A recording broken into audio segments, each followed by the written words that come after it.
Welcome. I'm so grateful that you're able to be here with me today. And I would like to take a moment just to express deep gratitude for many things. One of them is that the sky is much clearer today. I live in the part of Southern Oregon that just went up in flames and was almost completely destroyed. So I'm grateful that my home was spared, that my loved ones, my son and the people he lived with, their home was spared. They did lose a storage unit, but they're remarkably okay with that because they're safe, and I'm grateful for that attitude. I'm just grateful for all the firefighters. The entire Western Coast is on fire, and I'm so grateful for them. And I'm grateful that you took the time to come here and be here. So thank you very much.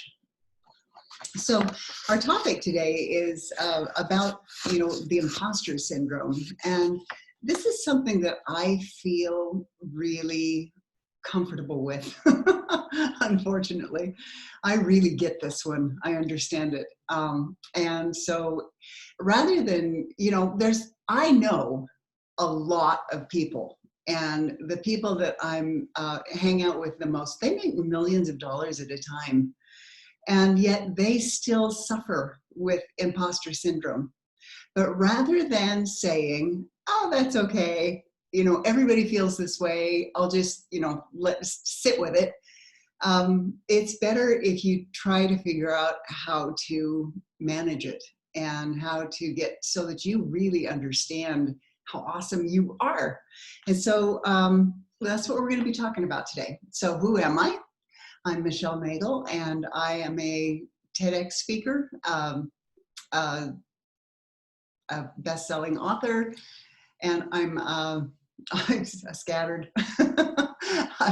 I'm also a webinar trainer and a workshop trainer. So I have been, I'm one of Jack Canfield's Success Principles trainers. And it's pretty exciting to be able to see the things that I can help people with. My specialties are betrayal trauma, childhood trauma, and PTSD. So I'm really grateful that I have those skills and that I can share them with you. And we're going to learn together today. So what I'm going to do is I'm going to go up here. I'm going to share my screen, and then I'm going to get rid of my picture so that you won't be distracted, because that happens a lot. So come up here and there and share. Okay, and start. I love how they put everything where you can't see anything. Okay, start the slideshow. Here we go. Okay. And here goes my picture, but I'll still be here. You'll still hear my voice. Okay, so we're going to be talking about overcoming imposter syndrome. And most people experience moments of self-doubt. And that's normal, but when temporary feelings of negativity become constant and you don't feel worthy of titles and achievements that you've earned, then it's time for a change. So studies suggest that 70% of people experience imposter syndrome at some point in their career. So today we're going to be discussing what imposter syndrome looks like and how to overcome the symptoms of it so that you can step up to the plate and stop worrying so much. Part of the reason that you can't enjoy what you're doing is not because you feel so much of a fraud as it is that you feel you don't deserve what you've got. So imposter syndrome, try to get that thing, there we go. Imposter syndrome is a psychological pattern of self-doubt when an individual disregards their accomplishments and has a persistent internalized fear of being exposed as a, quote, fraud. In other words, this phenomenon reflects a belief that you're inadequate and incompetent despite evidence that proves otherwise. So imposter syndrome is not considered an official diagnosis by psychologists, but it is recognized as a phenomenon that could lead to disorders such as depression. Interesting. So imposter syndrome was first identified in 1978 by psychologists Pauline Rose Clance and Suzanne Imes. In their research, they theorized that women particularly were uniquely affected by imposter syndrome, but since then it's been shown that all genders experience imposter feelings. So first the study that they did was on women, and then they discovered that, oh gee, men have that problem too. And it's very interesting because I was at a conference and I was talking to a group of people and I was explaining what it was that I was doing, and I was actually focusing on women. I was developing a program specifically for women.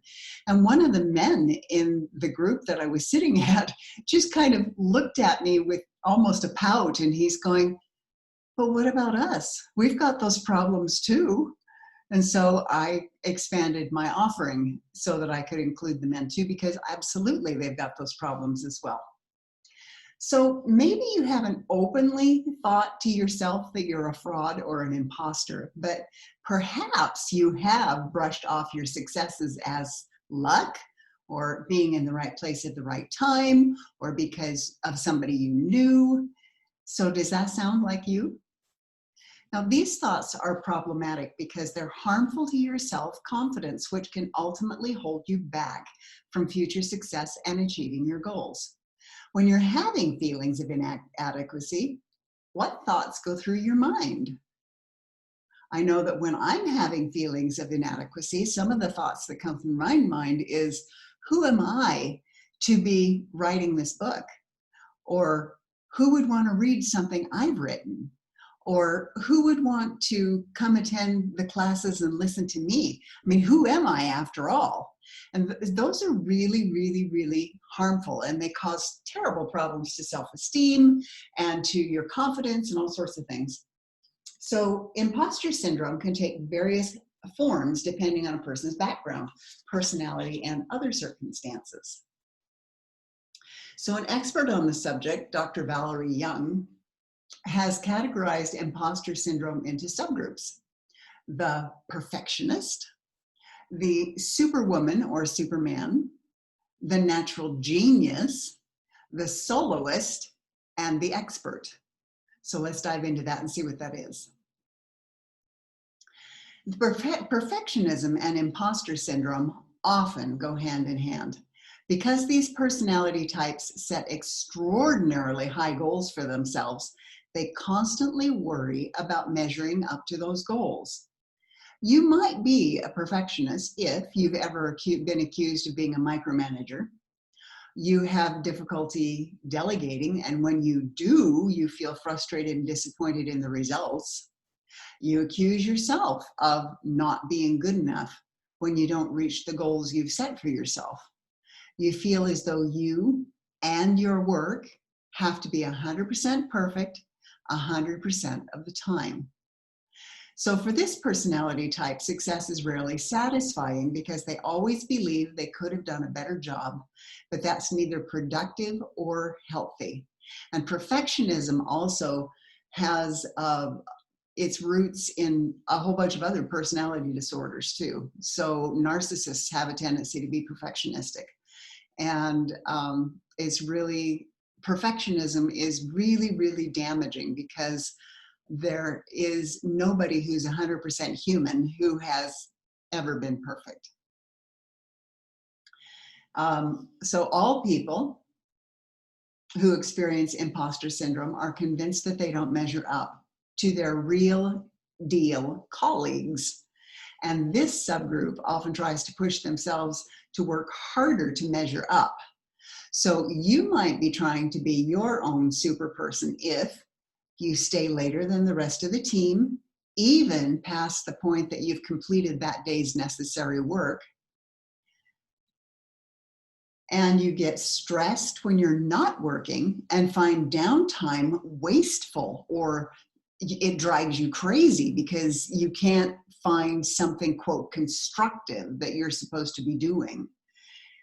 You let your hobbies and passions fall to the wayside, instead dedicating your spare time to work. So you may become a workaholic because you're trying to be the superwoman or the superman. And you may feel like you haven't truly earned your title, so you're feeling pressured to work harder and longer than those around you to prove your worth. And that title could just be mom. It's just, it doesn't matter what, quote, title you're wearing. It could be that you feel that you don't deserve it, or that you have to prove that you're better than somebody else.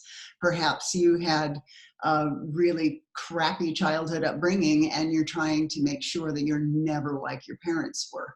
That can be a real serious problem too. So imposter workaholics become addicted to the validation that comes from being busy, not actually from the work itself.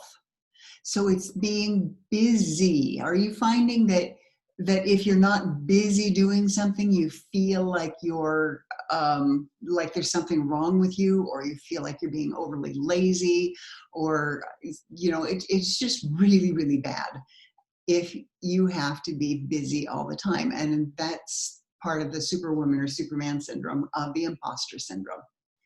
So the next personality type is the natural genius. This personality type believes that they should automatically be good at everything they do. So if something doesn't come easily to them, or if they can't get it right on the first try, judgment ensues.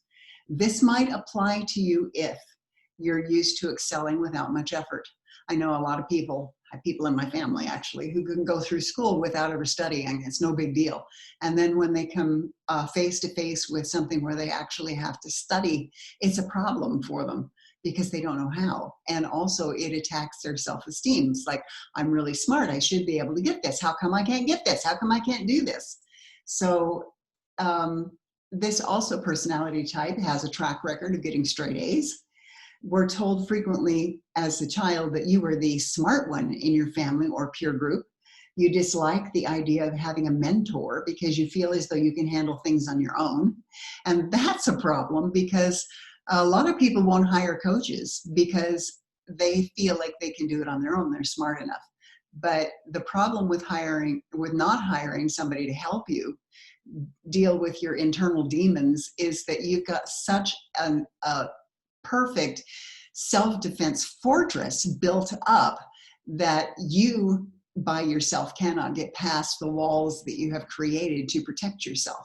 So even though you may dislike the idea because you think that you can handle it on your own, or if you're a coach, especially if you're a coach and you've got something going on in your life, you know all the techniques, you know all that stuff. So you think, I ought to be able to do this on my own. It doesn't work that way. And your confidence crumbles when you're faced with a setback. Or you often avoid challenges because it's uncomfortable to try something that you're not great at. So if there's even the remotest possibility that you won't be 100% successful at it the first time, you may not want to even give it a try. So the soloist, it's okay to be independent, but when you push help away because you want to prove your own worth, not that you can do it, but you want to prove your own worth, that it's attached to your value as a human being. You could fall into this category if you feel a strong need to accomplish things on your own. You often think or say, I don't need anyone's help, or I can do this, or I will do this myself. Or as my toddler once said, me do. And then she wasn't able to. So it's the same thing. Excuse me, smoke. Your frame requests in terms of the requirements of the project. So I'm sorry, you frame requests in terms of the requirements of the project rather than your needs as an individual. So you might somehow on some level know that you'll be completely overwhelmed by whatever it is you've been asked to do or set up for yourself to do, but you won't ask for help because if you need help for a certain particular part of the project, maybe you will do it for the sake of the project, but not for your sake. I hope that makes sense. So the expert is these people believe that their competence is dependent on how much they know or what they can do.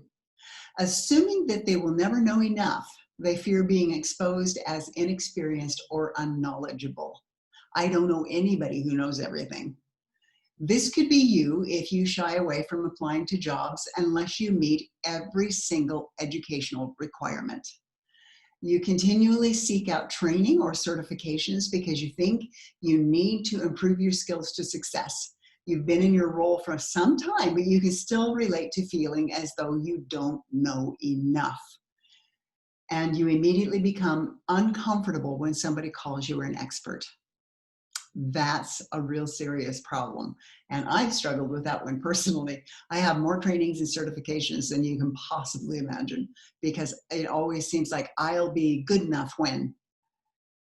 So factors outside of a person, such as their environment or institutionalized discrimination, can play a major role in imposter feelings. Having a sense of belonging fosters confidence, and if you're in an environment where people don't look like you, sound like you, or think like you, the less confidence you might feel. This is especially true when you belong to a group for whom there are stereotypes about competition, such as a woman in the STEM fields, which is science, technology, engineering, and mechanics, or a minority student at an academic institution, or a CEO in an all-male company, or any of those, a female CEO in an all-male company, or a CEO male in an all-female company. Those are all instances that people have found themselves where they feel like an imposter. So there's no single answer for why people experience imposter syndrome. Some experts pin it on personality traits, and others focus on childhood memories or behavioral causes. Regardless of what causes those thoughts, there are ways to work through them. So I believe that we all come with a certain specific personality, and then our experiences kind of influence how that personality grows and develops over time. But I'm very much in the what happened to you as a child portion, affecting why you would be having this imposter syndrome. And that's one of my expertises. And see, I didn't have any trouble. Wow, that's cool. I didn't flinch at all at saying I was an expert. That's cool, because I used to all the time, because I definitely had imposter syndrome. But things that happen to us in our childhood, the programming that we receive between the ages of 1 and 6, are the ones that become our background go-to. So whenever we have an opportunity or an experience, we check back on the wall of experiences that we have inside of us and say, well, like when I was 5 years old, I was told I couldn't cross the street by myself. So that must mean that I don't have enough experience or expertise to be able to apply for this particular job. Now, it may seem far-fetched that those two are not even related, but the feelings and everything underneath are all definitely related to one another. So regardless of what causes those thoughts, there are ways to work through them. One of them is to work with a coach like me. So make it a point to celebrate the awesome things you do in the same way you would celebrate the accomplishments of a loved one. How often are you happy to celebrate somebody else's accomplishments, but when you do something or you accomplish something, all you do is, it's like checking a list, checking a box on a checkoff list. Okay, done that. Next. It's like you can never be good enough. That's where the busyness comes in. You have to constantly be busy. And so you finish one task, you go ahead and check it off, and then move right on to the next one without even taking time to go, yay, good for you, pat yourself on the back and do the things that would be really important for you to do in order to celebrate your own achievements. Most people won't do them. Okay, so throw a dinner party, go out for drinks, or treat yourself to something you love doing. By cheering yourself on in these ways, you'll start rewiring how your brain thinks and become more aware that you're doing an awesome job. So spend some time repeating mantras to yourself and boost your confidence. Try something like, I am worthy, I am enough, I have something to offer, or some reworked version of that. Tell yourself something positive and uplifting whenever you feel the negative thoughts, shame, or doubts creeping in. And shame is a huge part of imposter syndrome. This is another method for rewiring the way your brain works, shifting from negative to positive. You're going to, when you first start doing the self-love mantras, you're going to say things like, Michelle, you're really awesome. And you're going to have this snarky little voice in the back of your head that's going to say, that's really ridiculous. Why are you saying that? Or, yeah, right, sure. Or some other snarky little voice. Just ignore it, or say, thank you very much for your input. And then go back to telling yourself those self-love mantras. It's really important to not try to ignore the little voice in the back of your head, but to acknowledge it. Say, thank you very much. I appreciate your input. And then just repeat again those mantras. The reason that that's important is because if you don't acknowledge your own emotions and your own feelings, they will fester and cause problems for you. But if you acknowledge them, they're going, oh, she heard me, and then they'll move on. So it's okay to be humble. But if you are always rejecting praise or compliments, you're not doing any favor to your mental health. If you're serious about trying to shift the way you think about your own success, regardless of what success that area is in, then you need to start being nicer to yourself. If someone complimented your friend, you wouldn't stop in and say, oh no, it was nothing. So start treating yourself the same way. Now, mistakes are a natural way of learning. As Thomas Edison said, I haven't failed, I've just found 10,000 ways that won't work.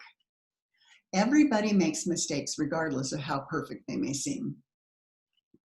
And just by watching somebody on the outside, you do not know what's going on in their inside. They could be having a horrible time and you wouldn't know it because they're going to push through that imposter syndrome thing.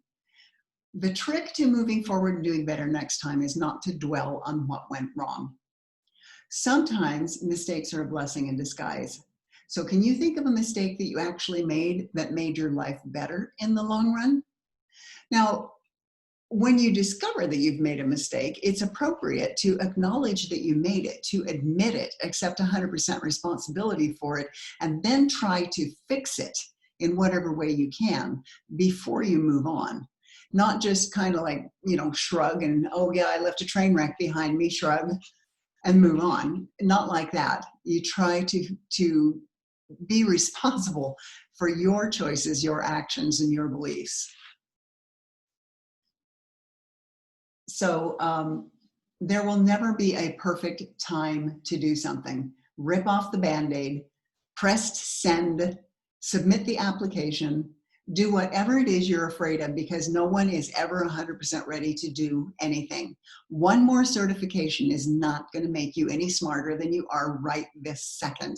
If you have certifications in other areas, it's not going to make you better. One more degree is not going to make you more impressive. One more something is not going to make you any better than you are right this very second. Unless it's a field that you really don't know anything about and you're interested in changing fields, then yes, of course you need to do that. But again, many people feel like they need to get one more certification or one more something in order to be good enough in a field that they've been working in for 20 or 30 years. So no one, not even your boss, should have more power than you to make you feel good or bad about yourself. Not even your spouse, not even your children, not even your friends. Nobody should have more power than you do to make you feel good or bad about yourself.